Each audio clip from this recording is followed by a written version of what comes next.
Hello, magandang gabi sa inyo lahat. Kamalas, palakpakan naman, come on! Maraming salamat po sa naupo doon. Hindi ko alam kung bakit.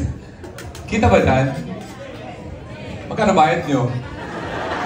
Ganon din.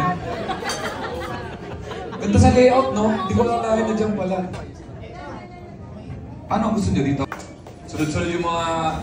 In fact, pagod ako ngayon, as we speak. Kaya lang na yung mga ginagawa ko para mawala yung pagod, spa.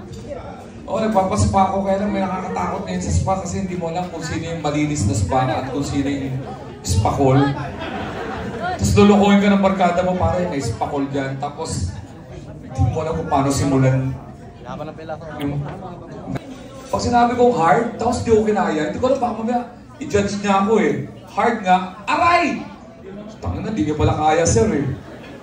Diba, pag umaray ka, tatanungin ka pa, masakit, sir? Umaray ako, di ba? Ano yun? Expression ko lang.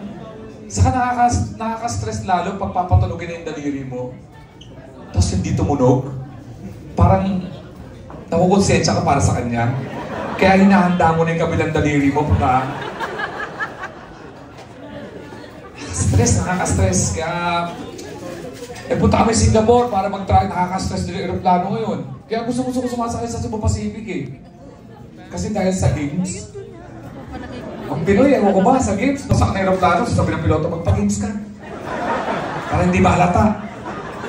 Ang galing ng Cebu Pacific, no, nagpa-games sila. Na ewan ko yung mga Pinoy, gusto pa rin ng...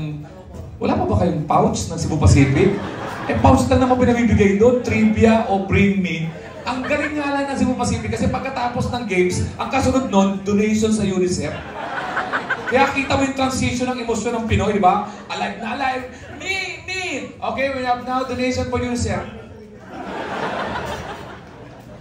Yan sa Cebu Pacific, ang daming Pinoy na pag nasa CR ka, alam mo, i-judge ka eh. Nagmamadali ka sa CR kasi alam mo pag